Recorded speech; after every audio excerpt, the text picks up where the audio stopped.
Hola, ¿qué tal? Bienvenidas, bienvenidos a toda la audiencia de Onda Local de Andalucía, también evidentemente a Radio Diversidad en Madrid y, como no, a la gente de aquí de Málaga a través del 107.3 de frecuencia modulada.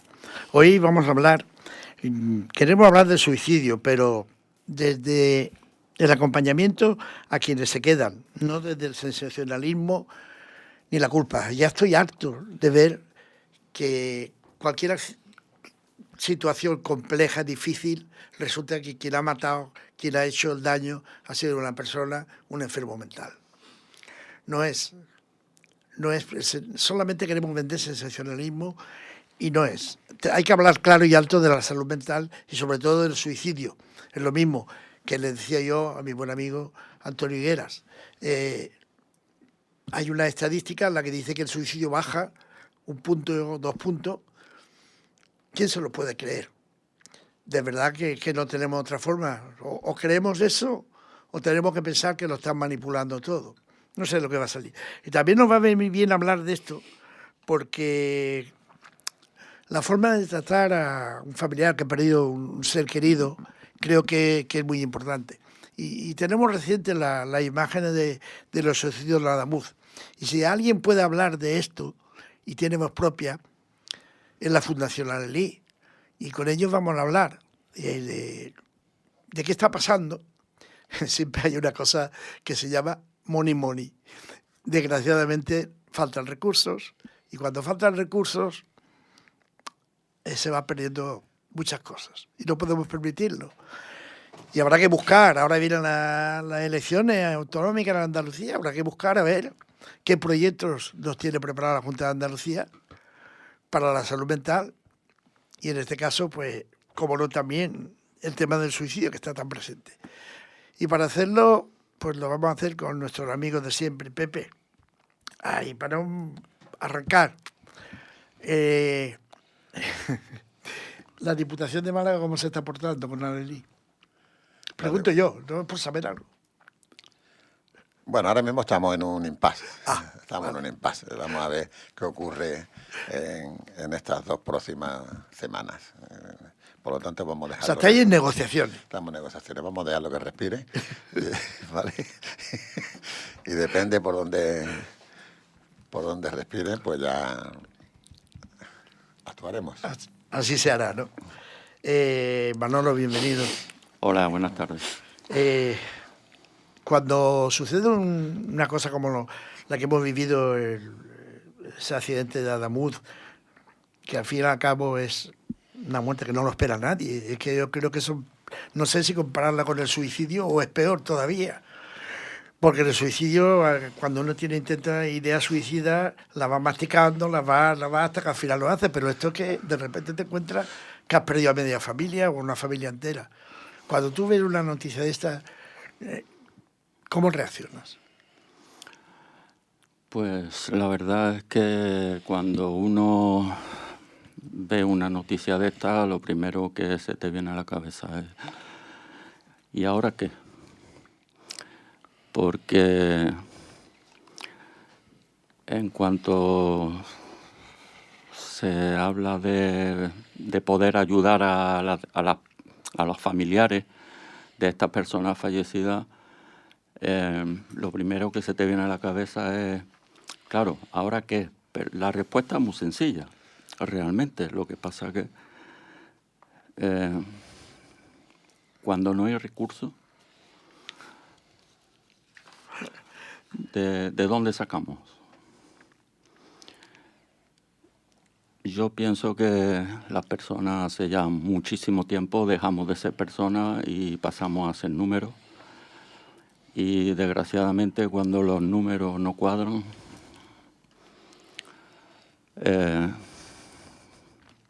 los recortes siempre vienen por el mismo sitio. Pues la verdad que desgraciadamente es algo que tenemos en mente en este programa siempre, hablar de recortes y hablar de recursos, la falta de recursos.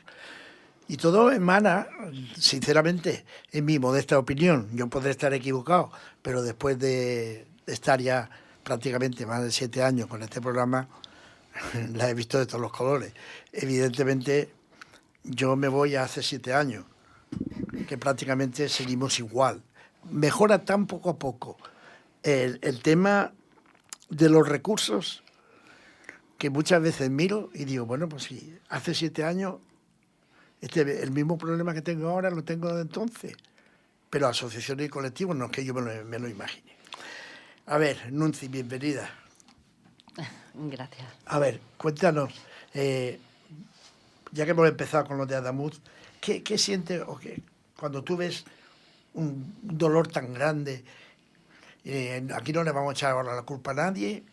Es verdad que con dinero la infraestructura no sufriría, pero si no lo hay, porque se lo llevan otros, evidentemente ahí poco podemos hacer. ¿Qué sientes tú? Si tú estás sentada en tu casa de repente y te enteras y te dice la tragedia como la... ¿En qué piensas? Bueno, la verdad es que como superviviente por la muerte, por suicidio de un familiar, pues llegas a empatizar mucho con esos familiares que sufren la pérdida de un ser querido de una manera inesperada. No es algo que es un proceso evolutivo, degenerativo, que te vas haciendo a la idea de que llega a su fin, sino que ese golpe tan duro que te azota la vida, no estamos preparados nadie.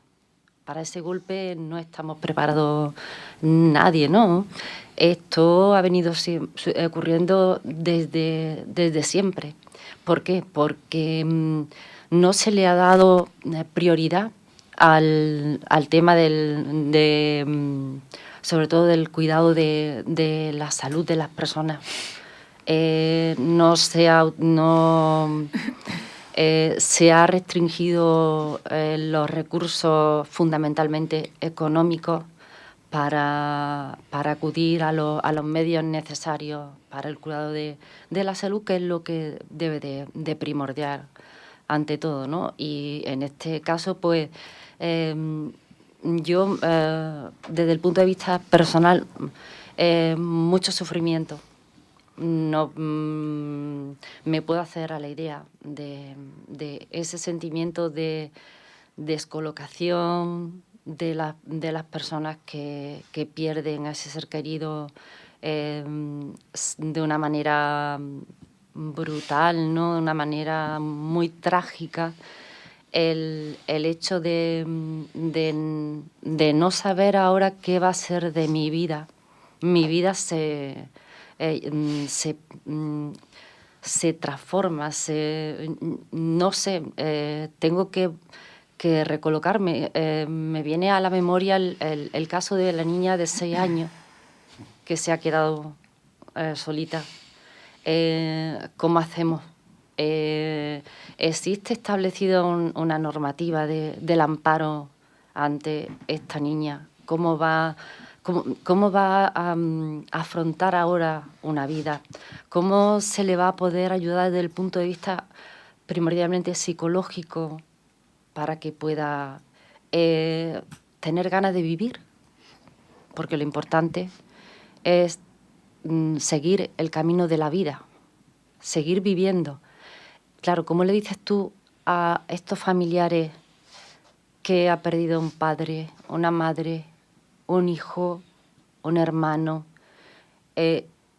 Hay que seguir viviendo y hay que seguir viviendo. Y ellos se preguntan, ¿pero cómo?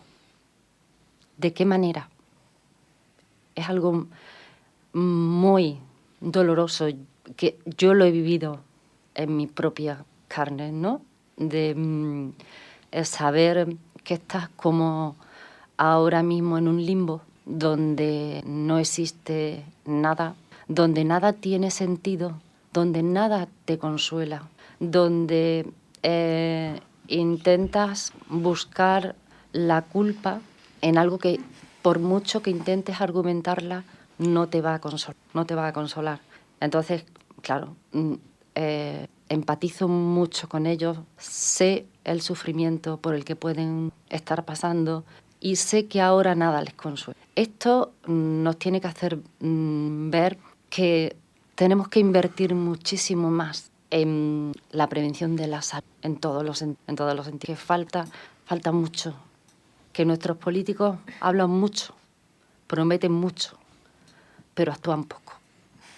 Esa es la consecuencia de todo su acto. Sí, la realidad que desgraciadamente ha sido muy buena reflexión la tuya. Y inevitablemente, pues, a nuestra querida Noelia, bueno, como psicóloga, esto impacta en toda la familia de Alelí. ¿Has tenido que trabajar mucho en este tema? Bueno, a tu pregunta de cómo nos llega, ¿no?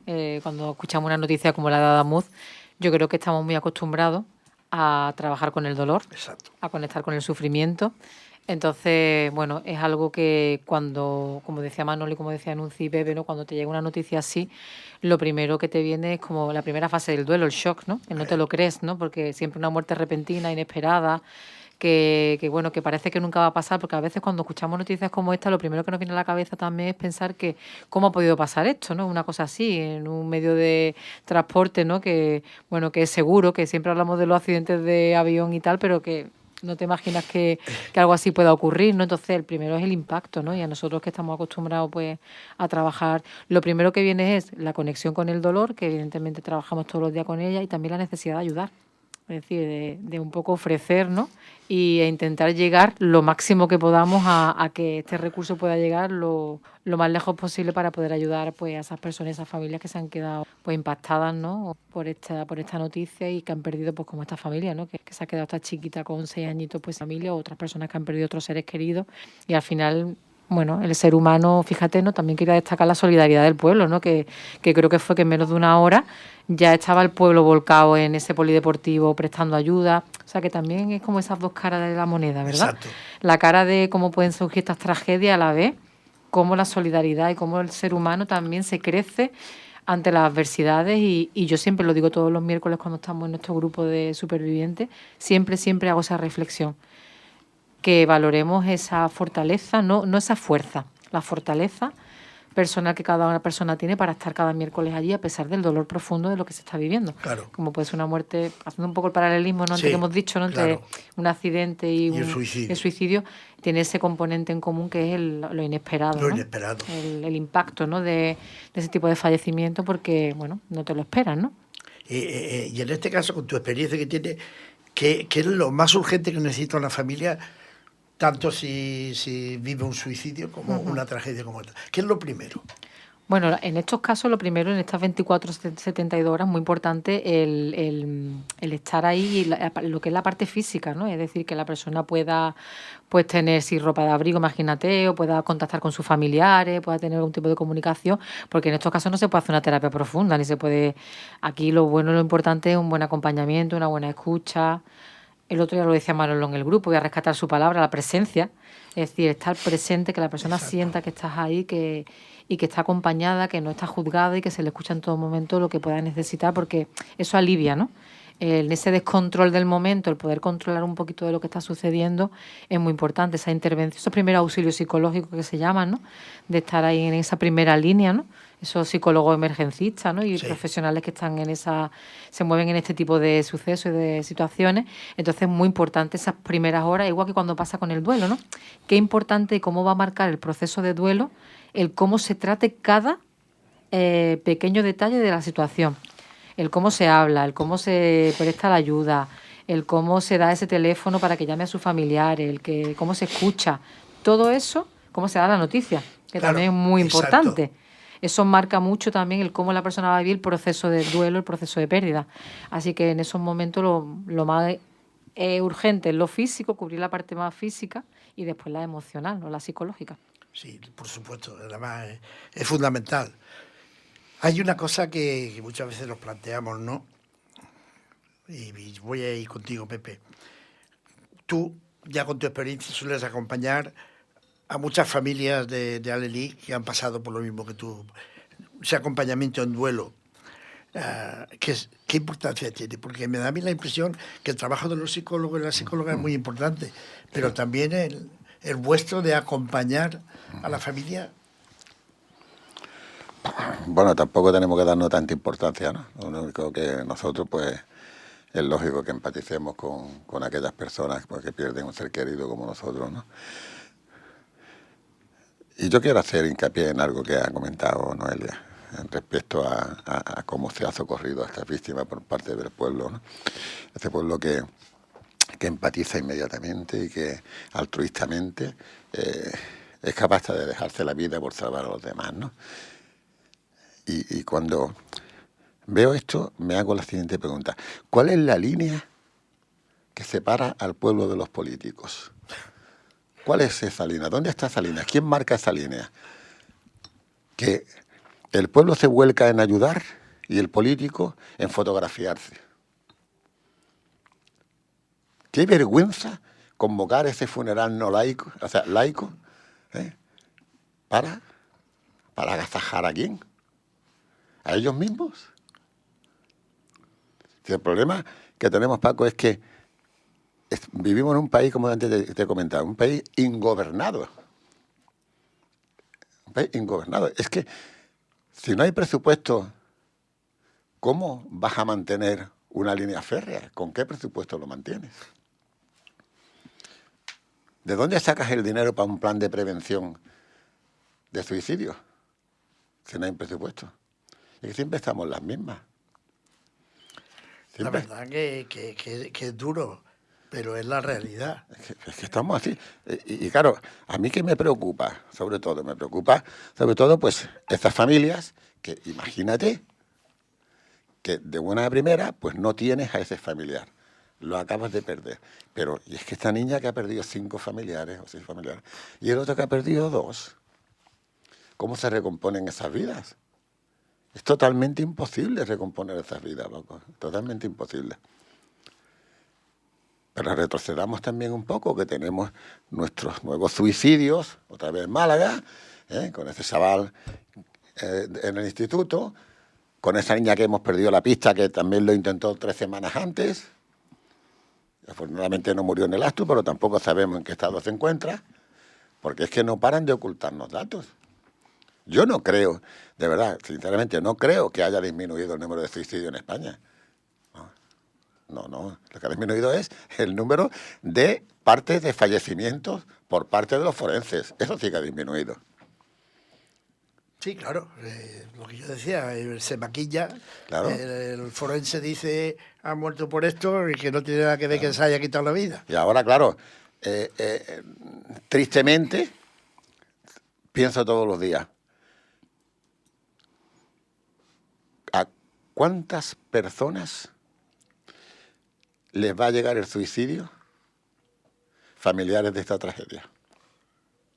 Claro, porque no podemos olvidar algo que tú has comentado muchas veces, que tú, ahora ya no, porque ha pasado un tiempo y eres más fuerte, pero al principio tú tenías la misma idea. Las mismas. Pues es que es lo primero que se nos pasa por la cabeza. Eso está más claro que cuando se nos suicida un familiar, suicidarnos nosotros, quitarnos de en medio. Porque no le podemos encontrar. A ver, que yo de María va a ser 5 años, pero a ver, yo tengo... A ver, mis ganas de vivir son muy pocas, Lo digo de verdad, mis ganas de vivir son muy pocas. Y más de una noche pienso, hay que ver si mañana no amaneciera. ¿Verdad? Pero por otro lado digo, es que a mí la sociedad me necesita. Claro. La sociedad me necesita, porque yo tengo que apoyar a esta gente que está pasando por este trance. Porque somos los únicos que verdaderamente podemos ayudarles. Porque nos vestimos con la misma ropa y con los mismos zapatos que se han vestido ellos. Y por lo tanto tenemos que seguir para adelante.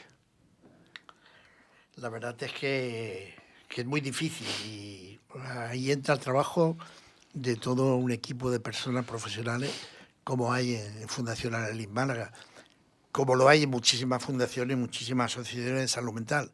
El problema es que en Andalucía hay 6 psicólogos por cada 100.000 personas. El ratio más bajo de toda España. Y esto es insoportable. Es Eso, que el País Vasco tenga 9, incluso hay sitios 10, y aquí estemos en un 6, esto es para pensárselo. Y no será porque falten psicólogos, que les puedo asegurar que hay montones. Pero algo habría que hacer, yo no sé. Y hay una cosa, Manuel, que yo te quería preguntar. Los primeros días después de sufrir una pérdida así, ¿qué es lo más difícil? ¿O qué ha sido lo más difícil para ti? Porque a lo mejor cada persona lo toma de una manera diferente, probablemente.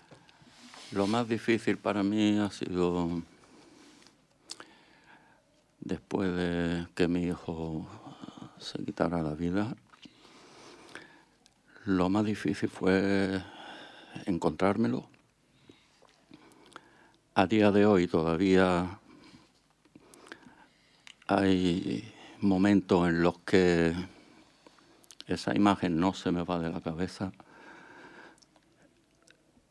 Estoy profundamente agradecido a la Fundación Alelí, a Noelia, a Pepe, a Yolanda, a tantísima gente, porque de no ser por ellos, seguramente yo no estaría aquí ahora mismo.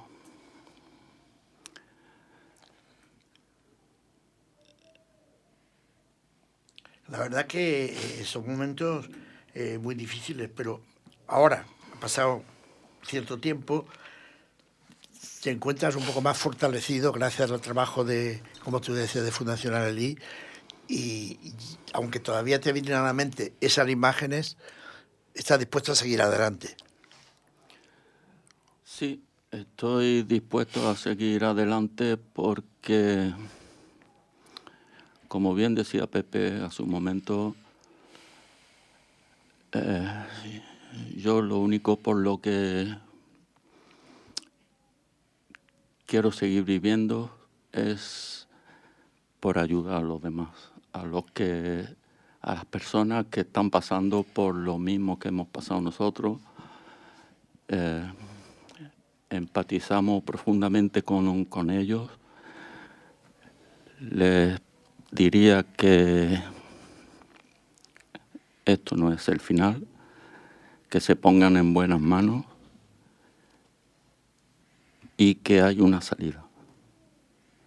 Siempre hay una salida. Cierto, siempre hay una salida. No, yo que no sé si en este caso, Nunci, el poder... No, ¿cómo te hago yo esta pregunta?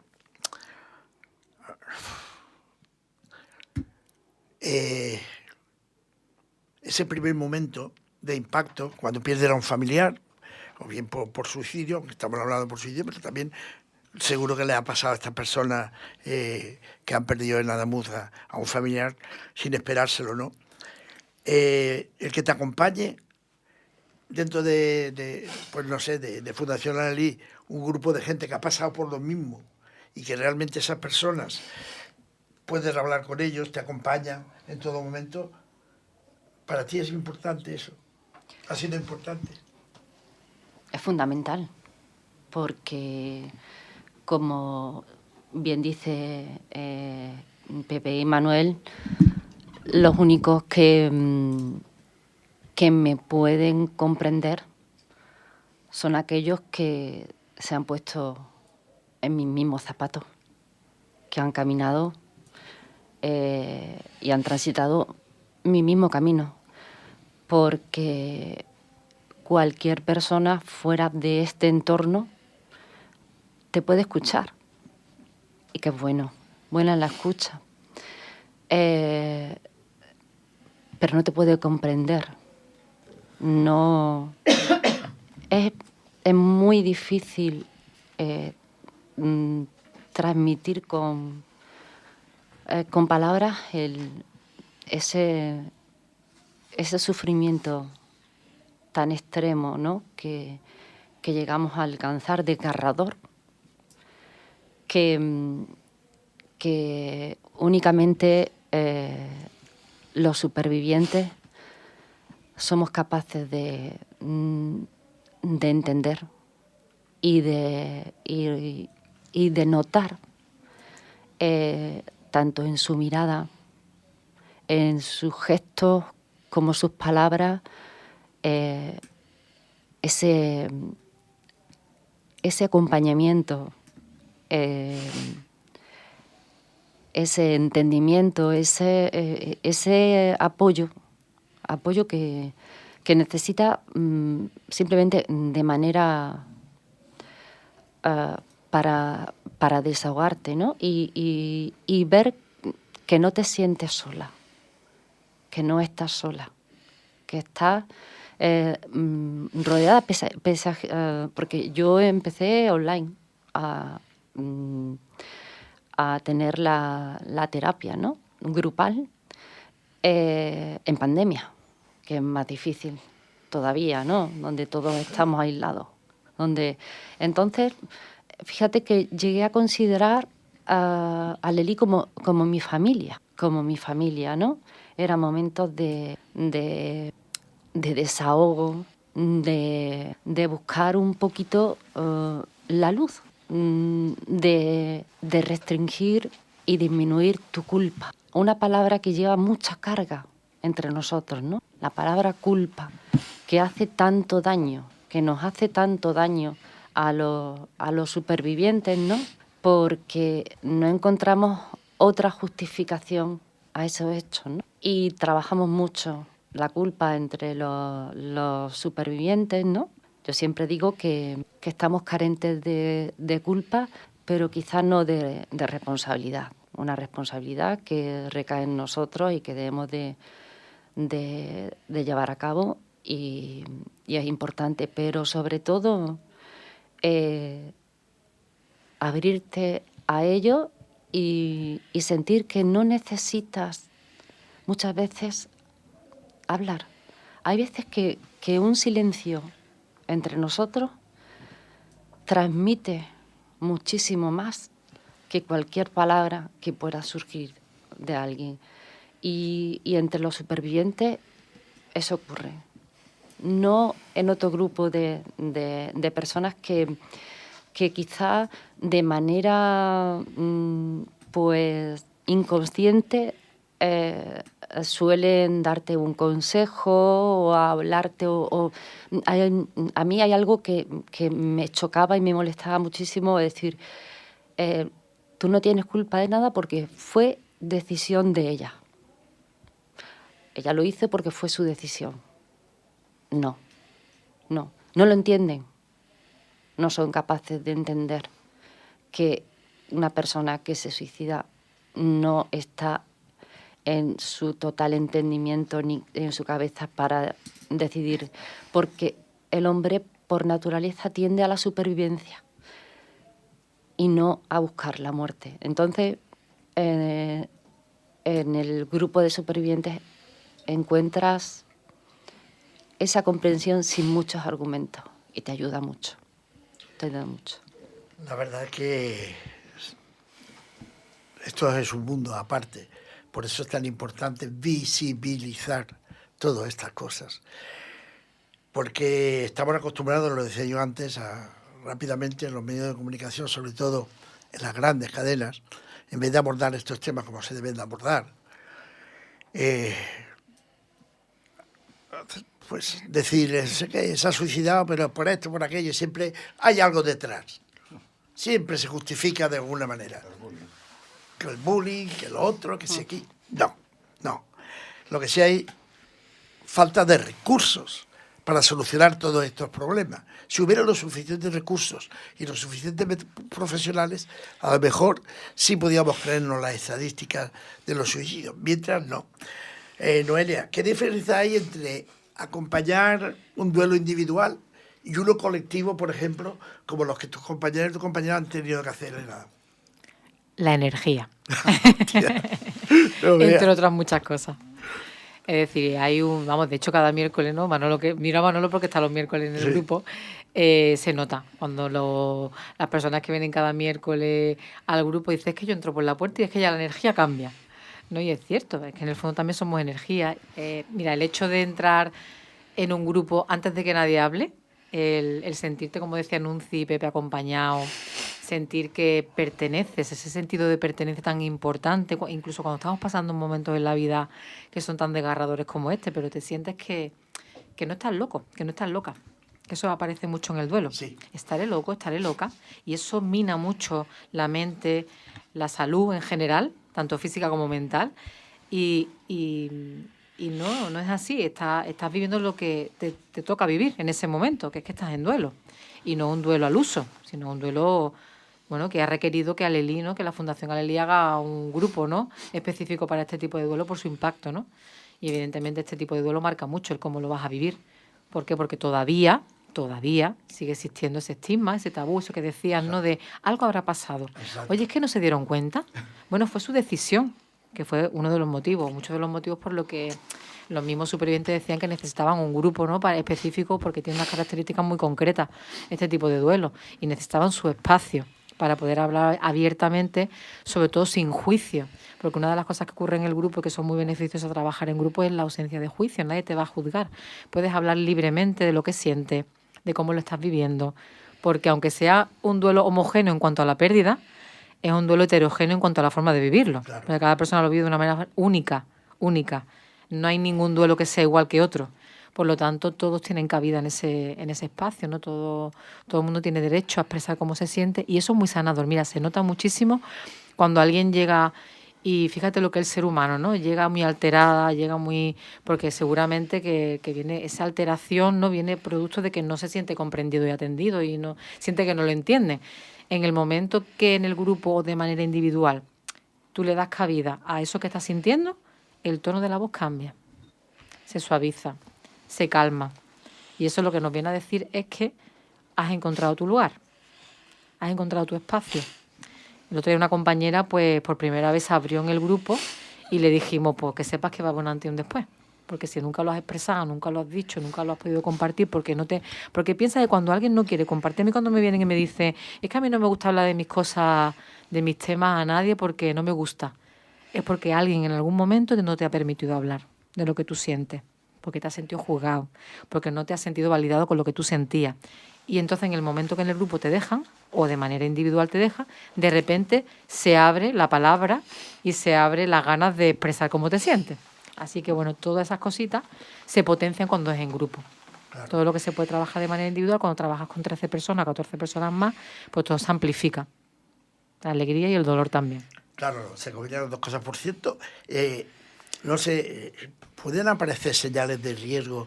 ¿Vosotros los psicólogos lo captáis en los familiares o apenas se puede captar? No, en el grupo se capta mucho y de hecho es bueno que, a ver, es bueno porque se puede Claro. trabajar, ¿no? Cuando se verbaliza, por ejemplo, se verbaliza yo no quiero vivir, no sé cómo seguir adelante, estoy cansado, estoy cansada, no le encuentro sentido a la vida. Todas esas señales verbales pues denotan que hay sufrimiento. Sobre todo, yo creo que es importante decir, como decía antes también Nuzi, ¿no?, que el ser humano realmente cuando se encuentra en una situación así, realmente no es que quiera morir, lo que está hablando es del sufrimiento. Y no hablamos de un sufrimiento al uso, hablamos de un sufrimiento exponencial, de tal magnitud que piensas, erróneamente, evidentemente, que tu visión solamente te da para buscar esa salida, parece que no hay otra, no ves la luz al final del túnel, ¿no? Esa visión túnel de la que hablamos también le ocurren a los familiares, ¿no? Es que no encuentro salida, es que creo que la única salida es esa, ¿no? Es desaparecer, es quitarme de en medio, ¿no? Pero no es porque realmente no quieras vivir, sino porque realmente no quieres sufrir. Lo que buscamos es el no sufrir. Pero un sufrimiento que evidentemente cuando los familiares viven una situación así, que por mucho que queramos ponernos ahí, es imposible ponerse. Se puede comprender, se puede trabajar, pero si no te ha pasado es muy difícil que puedas sentir lo que siente una persona que ha vivido algo así, ¿no? La verdad que es una maravilla hablar con vosotras y con vosotros. Pepe, yo voy a preguntarte algo relacionado con los medios de comunicación. ¿Por qué los medios de comunicación no tratan todos estos problemas de salud mental, todos los problemas de suicidio, con naturalidad, como lo tratamos aquí? ¿Por qué solamente sensacionalismo y...? Pues porque no vende. Así de claro, es que la muerte no vende. Y el suicidio, pues vende menos todavía. Porque esa lacra la tenemos aquí y es que nadie quiere que desaparezca. O sea, los medios no quieren que desaparezca esta lacra, o quiénes son los que no quieren permitir que esta lacra desaparezca. Es que hablar de suicidio es hablar con naturalidad. Es algo que está ocurriendo todos los días. ¿Por qué no podemos hablar de ello? Es algo que no entiendo. Los medios de comunicación, yo supongo que se verán forzados, pues, bueno, ellos tienen sus guionistas, ellos tienen lo que tienen, que les marcan cómo tienen que dar una noticia y de qué noticias tienen que hablar. Y te vuelvo a recordar, Paco, en nuestra intervención de hace un par de años en Canal Sur, Toñi Moreno se puso a llorar porque reconoció públicamente que le habían ofrecido un programa o un espacio dentro del programa para hablar de suicidio, y ella se negó porque pensaba que no era lugar a hablar de suicidio. Sin embargo, después de escuchar varios testimonios, entre ellos el nuestro, se da cuenta de que es que hay que hablar de ellos. Y ya que una profesional te reconozca que prácticamente le tienen prohibido hablar de suicidio, pues a ver, ¿cómo solucionamos este tema? Yo me dirijo a todos los medios y les pido espacio a todos los medios, y todos me contestan lo mismo. No se preocupe, que en breve nos pondremos en contacto. Aquí el breve puede ser dentro de 20 años. ¿Vale? Sí. No sé. ¿Por qué no quieren hablar? No lo sé. ¿Por qué no hay recursos? Sí lo sé. Porque no les da la gana. Recursos no lo hay porque no les da la gana. Porque vamos, recursos para una ley de prevención de suicidio,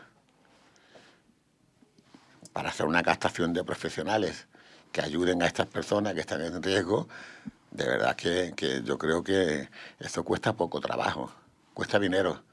Pero como el dinero aquí últimamente lo gastamos en otras cosas, pues seguiremos estando como estamos, ¿vale? Y referente a lo que estábamos hablando, claro, es que la persona que se suicida no se quiere matar, no se quiere matar, no se quiere quitar de en medio, ya lo sabemos perfectamente. Pero, ¿tú qué haces cuando, después de que tu niña hace 4 años se quitó la vida, encuentras un escrito muy breve? Todos nacemos para algo, menos yo. Sí, que se autoinculpa ella misma de... ¿Cómo lo manejas? ¿Cómo lo gestionas, Paco? ¿Cómo lo gestionas? Y claro, pensando en Adamus, dice, estas personas que han levantado la cabeza y han visto a su familiar muerto al lado, que iba viajando con él. Madre mía. Pues yo lo entiendo perfectamente. Claro. ¿Por qué? Porque, al igual que Manolo, yo me encontré con mi nieta, todavía con vida. Todavía con vida. Intenté resucitarla. Fíjate qué palabra. Y no pude. Que es que además de llevar la pena que llevamos dentro, porque se nos ha quitado de en medio este familiar suicidándose, el haberla encontrado en ese último momento, el tener que pasar por ese trago tan amargo. Claro, y coincidís, Manolo y tú, lo mismo, en esa escena. Porque no es solo ya no digo que sea un superviviente de suicidio, superviviente de tragedia, porque a ver, por favor, es que eso es inexplicable. Es inexplicable que te cuenten, mira, tu familiar se acaba de suicidar. Vale, pero que seas tú quien lo encuentra. Tú quien tengas que levantar a esa persona. Tú quien tenga que quitarle esa cuerda del cuello. Por favor. Por favor. Y que todavía haya personas que sean capaces de empatizar y no te comprendan. Y no sean Eso es capaces más duro todavía. de comprenderte. Eso todavía Eso más sí que es duro. duro. Eso todavía Sí es que más es duro. Sí que es duro. Y tú La lo falta sabes de perfectamente. comprensión. Ahí, la falta de comprensión. Y tú lo sabes perfectamente. Después del último acto en aquel famoso pueblo donde se retiraron estos señores del hospital clínico, porque ellos venían a hablar de ¿qué? ¿De su libro? Mira, buena. Venían a hablar de su libro, pero claro, ¿qué más les sentó que Claro. que yo les pusiera Claro, crudamente tú se te de aquello de lo pusiste- que íbamos a hablar, ¿no? Sí, cierto. No intervinieron, se fueron. Es cierto. Y además uno de ellos era médico. Se fueron. Y, Es que de esto no puedes hablar. ¿Cómo que no puedo hablar de esto? Yo no estoy aquí para hablar de otra cosa. Estoy aquí para hablar de suicidio y de la falta de medios y de la falta de profesionalidad que tenéis vosotros. ¿Está? Y lo seguiré diciendo toda la vida, hasta que me demuestren lo contrario. La psiquiatría en este país es el gran fraude de la medicina. El gran fraude de la medicina. Es que aquí lo único que sabe es recetar y mantenerte dormido. sí, Porque ¿de qué sirve un servicio de psiquiatría que te ve cada 6 meses? Teniendo suerte. sí. Teniendo suerte. Una persona que está en riesgo y te citan para dentro de 6 meses, por Dios.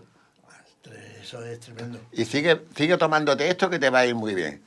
Y tenemos ahora mismo compañeras que están así. ¿Me entiendes? Muy mal, muy mal. A base de psicóticos y a base de tal. Por tratar de mantenerlas vivas, como digo yo, por tratar de mantenerlas vivas. Hasta que tengan otra nueva cita dentro de 6 meses. Por Dios, esto es una vergüenza. Esto es insoportable. Es cierto. Esto es una vergüenza. Es insoportable. Y que me digan algunos que es que yo soy muy crudo y que no puedo hablar de esta manera, pues voy a seguir hablando de esta manera, porque estoy contando una realidad. Si algo tenemos nosotros es que hablamos alto y claro y no tenemos por qué No tenemos que ocultarnos de nada. De nada. Ya hay una cosa, a raíz de lo que está hablando él, Noelia, esa escena trágica que los dos prácticamente la han vivido, de llegar un momento y ser ellos quien vean, eso todavía, el dolor es más grande y les cuesta más. Claro, al final es un estrés postraumático, ¿no? Claro. Que es el que más cuesta, vamos a decir, de transitar dentro de este proceso de duelo, ¿no? El haberte encontrado a la persona y eso es difícil, no es imposible, evidentemente, se trabaja, pero sí, al final también es que estos eventos, este tipo de duelo es un duelo pues muy traumático, ¿no? Muy impactante, a veces violento, ¿no? Por la forma también. Entonces, bueno, es difícil que esa imagen que decía tanto Pepe como Manolo, pues que no es que vaya a desaparecer, porque al final eso nunca va a desaparecer. No. Es como cuando queremos olvidar algo, ¿no? O quiero dejar de pensar esto, lo hablábamos Nuncio y yo comiendo, un poco por eso a veces pensamientos intrusivos que nos llegan a la cabeza, ¿no? Decimos que el problema está en que eso no va a desaparecer, ni la culpa va a desaparecer, ni esa imagen.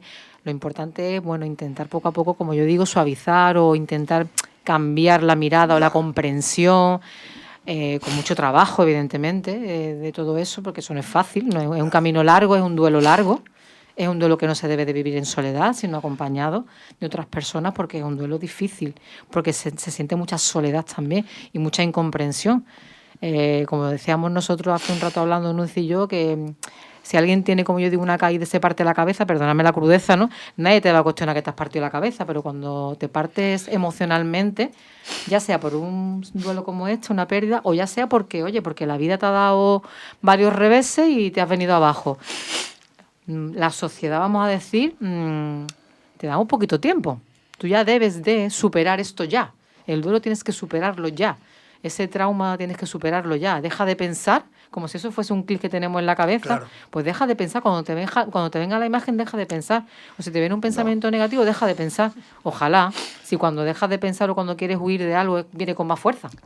Entonces, al final, el trabajo está en que los pensamientos, esas imágenes que vamos a decir que son dolorosas y negativas... Perdona, pero eso te viene solo. Claro. La mente es muy traicionera. Claro. Y tú puedes estar perfectamente, como yo me pongo a hacer un crucigrama, un autodefinido, un tal, ¡pum! Y de buena primera ya lo tengo la imagen otra vez. O estoy tranquilamente escuchando un programa con mis auriculares en la cama, porque es que estoy incapaz de dormir si no estoy escuchando algo. Es que no puedo. O sea, me falta un día el auricular y me voy a buscarlo donde haga falta.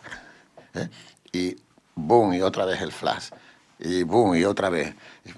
Por Dios, y dice, bueno, pero si yo no quiero pensar en esto. ¿Cómo que no quiero pensar? Si es que lo tienes grabado, si es que eso está marcado ahí, a hierro.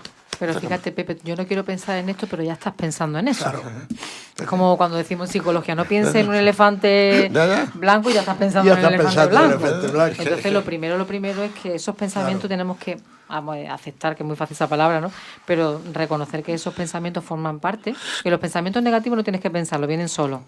No, está claro. Ahora, el reflexivo ya sí que tienes tú que trabajarlo, tienes que madurarlo, tienes que elaborarlo. Entonces, lo primero es no resistirse a lo que ya está pasando.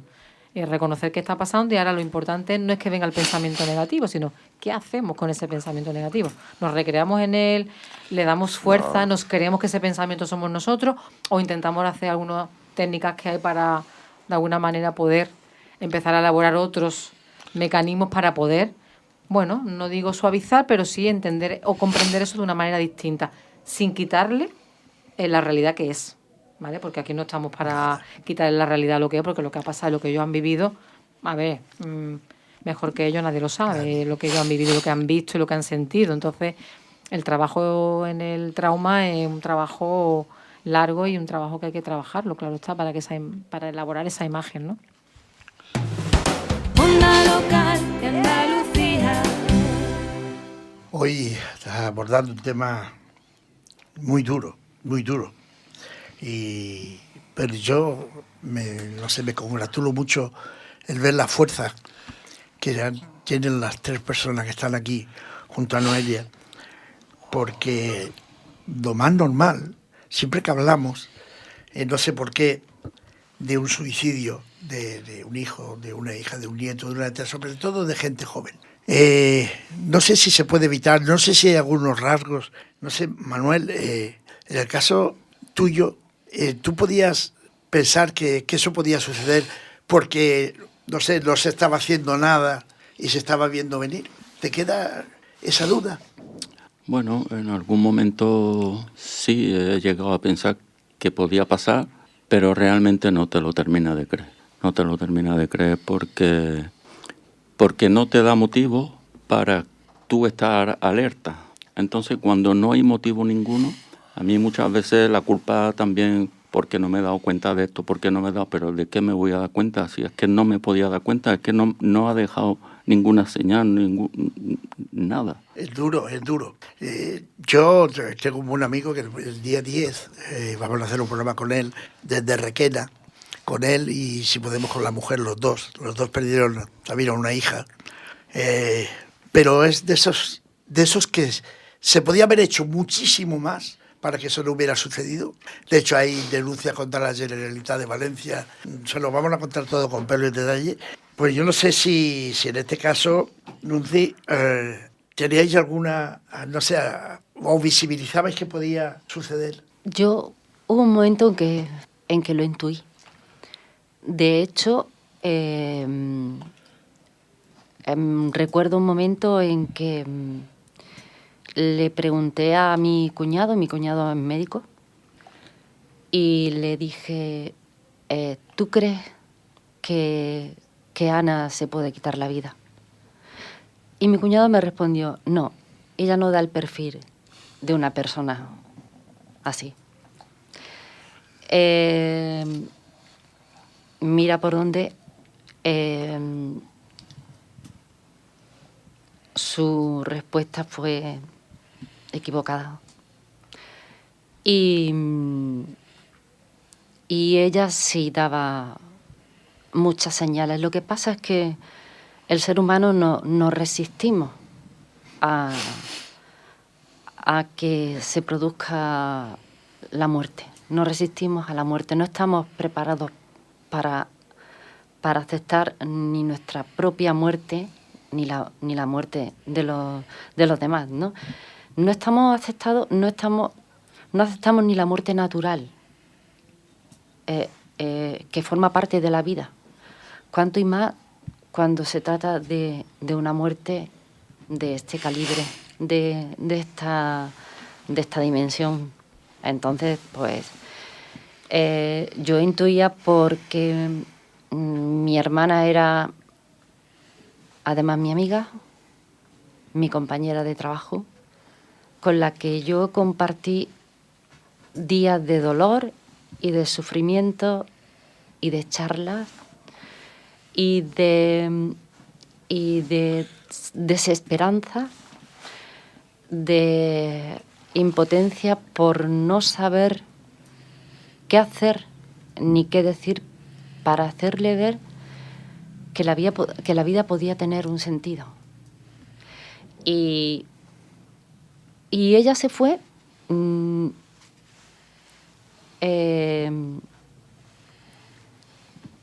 teniendo problemas. Que hablamos, siempre buscamos una causa, como hemos dicho antes. Hay una causa que motiva al suicidio. No. El suicidio es en sí un acto, una consecuencia y tal, ¿no? Hablaban, por ejemplo, del bullying y no quiero restarle importancia. Ante el bullying y el suicidio, los medios de comunicación realzan mucho más el bullying que luego lo que es el suicidio, ni una cosa ni otra. Pero en este caso yo sí lo intuí porque daba muchas señales de vida. Por eso me surgió mucho la culpa, porque yo fui la que se lo encontró. Claro. Yo también fui la que ya se lo encontró. Entonces, eso, como podrás imaginar, pues te deja en nada, en el aire. Bueno, la verdad es que vaya testimonio, pero esta es la auténtica realidad. No se crean ustedes de que aquí hablamos alto y claro y decimos las cosas como son. No nos queda prácticamente tiempo, pero sí quiero preguntarte, Noelia, no da el perfil. Eso es, os lo encontré muchísimas veces en que uno termina suicidándose, pero dice, no hay perfil, no da perfil. Yo quiero, antes que Noelia, Venga, pero no eres la única. 3 días antes llamamos a su psiquiatra, este gran profesional, que nos dijo que no nos preocupáramos porque María no daba el perfil de persona suicida. Claro, o sea que no eres la única. En eso de no dar el perfil es genérico, porque he hablado con padres, por ejemplo, este matrimonio que nos lo va a contar la historia detallada, y siempre sucede lo mismo, no da el perfil, pero al final se va. Es que me recuerda, cuando decimos no da el perfil, me recuerda un poco como cuando decimos una llamada de atención. Me da la sensación como que ahí de repente se corta, no es como una forma de decir solucionar. Como no da el perfil, ya no hay, la ayuda se termina aquí. Como es una llamada de atención, aquí se para todo. Entonces da miedo, ¿no? Y después que no es así. Y por desgracia en profesionales también hemos escuchado muchas veces no da el perfil. No te preocupes. No te preocupes que no da el perfil, como si eso se tratase de eso, ¿no? Quisiera, hombre, aclarar que mi cuñado lo hizo con toda la buena intención del mundo, porque no es... vaya a ser que me vaya a escuchar y vaya a decir a ver, vamos. No, son temas distintos, porque yo estoy hablando de una persona que la trataba durante mucho tiempo.